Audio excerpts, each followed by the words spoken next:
La première fois que j'ai découvert ce site, c'était en 2014, au mois de février, et vraiment une impression de grandeur.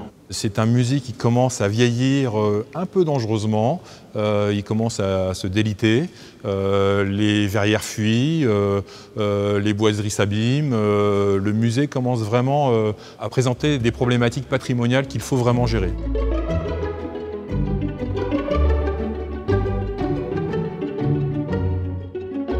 On savait bien qu'à quel point ce bâtiment était très important pour la ville de Nantes et on était doublement en fait motivés, bien sûr. On se rendait bien compte qu'on avait fermé ce bâtiment quand même, les Nantais ne pouvaient pas l'utiliser pendant 6 ans.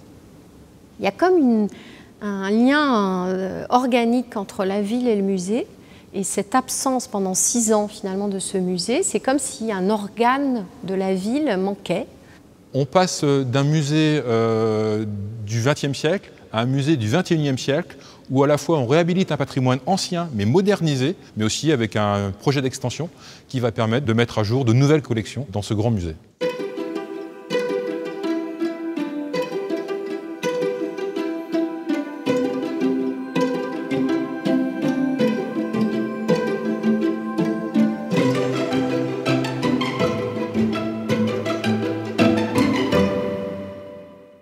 Le patio, quand on le voit aujourd'hui, voilà, c'est un espace superbe, mais il faut avoir à l'idée que c'était un cratère de 7 mètres sous le patio, il y avait des bulldozers qui creusaient, on allait sous les fondations du palais existant. Les travaux n'étaient pas forcément simples, hein. On a excavé 16 000 mètres cubes du sous-sol du palais, sauf que nous, on l'a sorti par la petite cuillère, mais presque.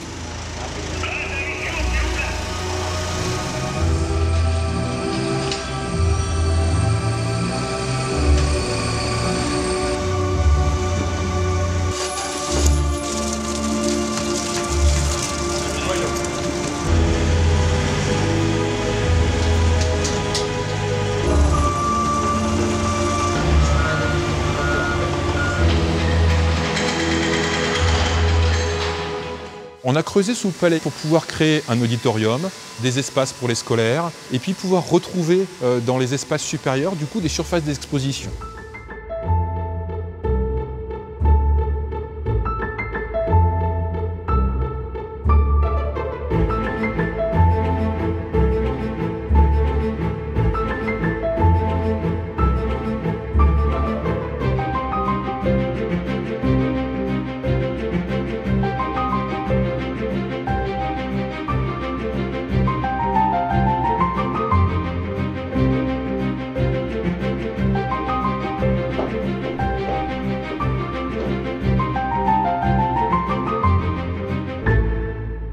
Tout a été mené de façon simultanée.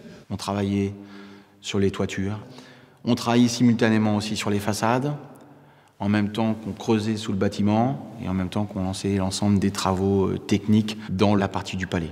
Donc c'était très compliqué en fait à gérer et surtout à créer une coordination de tous ces corps d'État dans un espace qui est vraiment très contraint. Je veux dire, on est quand même dans un quartier résidentiel.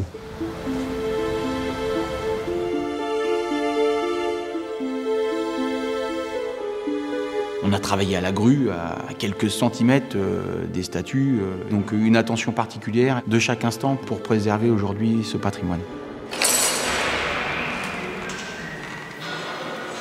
La verrière est inscrite par exemple au monument historique, donc il n'était pas question de faire n'importe quoi. Restaurer 3500 mètres carrés de verrière, où on a respecté exactement le pas tel qu'il a été construit en 1900, c'est-à-dire de 43 cm.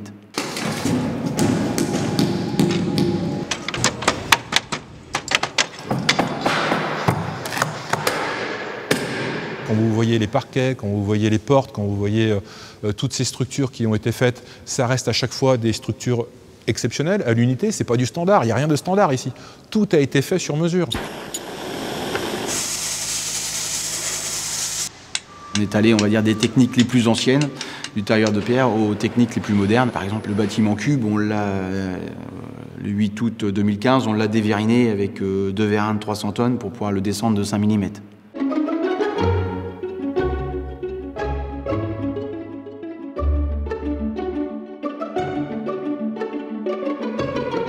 L'autre élément qui était assez innovant, c'est la création de larges blocs muséographiques dans ces galeries qui sont là en fait pour pouvoir interrompre l'effet de galeries en enfilade sans modifier le volume de ces galeries.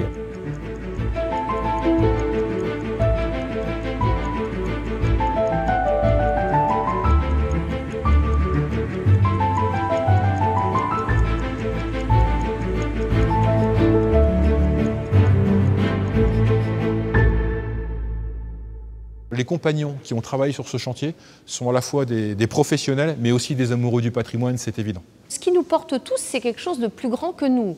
Des architectes jusqu'aux moindres compagnons, on est tous portés par quelque chose. On ne sait pas bien ce que c'est d'ailleurs. L'âme des artistes, l'âme du lieu.